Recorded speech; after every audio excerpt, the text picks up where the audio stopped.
ఇవాళ ఈ ప్రాంతంలో ఎంపీ ఆయన మాట్లాడుతుండు. ఇక ఆయన గురించి నేను ఎక్కువ మాట్లాడదలుచుకోలే, కానీ ఆయనకు బాధ్యత లేదా? ఎంపీకి గెలిచినావు కదా, మోడీ దగ్గర నుంచి ఏం తెస్తావు తీసుకురా. గుజరాత్లో అహ్మదాబాద్లో సబర్మతి రివర్ ఫ్రంట్ నరేంద్ర మోడీ కట్టుకోవచ్చు అంట, కానీ నరేంద్ర మోడీకి ఊడిగం చేస్తాడంటే కానీ మూసీ రివర్ ఫ్రంట్ మాత్రం తెలంగాణలో కట్టొద్దంట. ఏం న్యాయమా ఇది?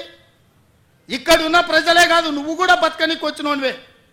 నువ్వు బతకనీకి వచ్చినావు, ఓట్లు వేయించుకున్నావు, ఎంపీ అయినావు, కానీ వాళ్ళు మాత్రం మూసీలు అదే మురికి కూపంలో ఉండాలనా?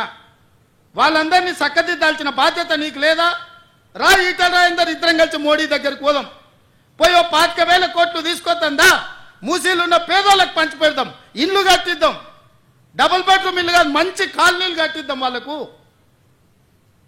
40 లక్షల కోట్ల బడ్జెట్ ఉంది కదా మోడీ దగ్గర.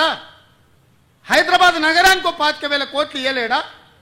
చేబెల్ల మీరే గెలుస్తారు, సికింద్రాబాద్ మీరే గెలుస్తారు, మల్కాజ్గిరి మీరే గెలుస్తారు, మెదక్ మీరే గెలుస్తారు, నగరం చుట్టూతో మొత్తం మీరే గెలిచింది కదా ఈటల రాజేందర్ గారు. మోడీ దగ్గరికి వెళ్ళి ఏం తెద్దామో రా పోదాం. నాకేం బేసిజా లేవు రాజేందర్ గారు, రండి సచివాలయానికి, ఏ ప్రతిపాదన తెస్తారో తీసుకురండి.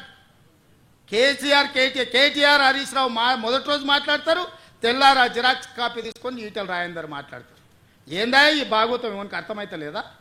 10 ఏళ్ళు వాళ్ళతో మంత్రుండి నువ్వేం వెలుగబెట్టినో తెలంగాణ సమాజం గమనిస్తలేదా?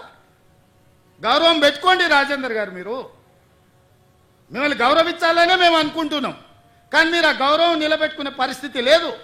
మీరు పార్టీ మారినరు, వేరే పార్టీ ఎంపీ అయినరు, కానీ పాత వాసన మాత్రం మీకు పోతలేదు. ఆ గత్తర వాసన అట్లనే మీతో కొడుతుంది, గత్తు వాసన. నేను ఇవాళ సూటిగా వారికి సూచన చేస్తున్న ఈటల రాజేందర్ గారికి, మూసీ పరివాహక ప్రాంతంలో ఉన్న పేదలకు ఇళ్ల పట్టాలతో పాటు ప్రధానమంత్రి ఆవాస్ యోజనలో ఇల్లు కట్టిద్దాం. మీరు రాండి, నరేంద్ర మోడీ దగ్గరికి వెళ్దాం, నేను వస్తా, నా మంత్రివర్గాన్ని మొత్తం తీసుకొని వస్తా.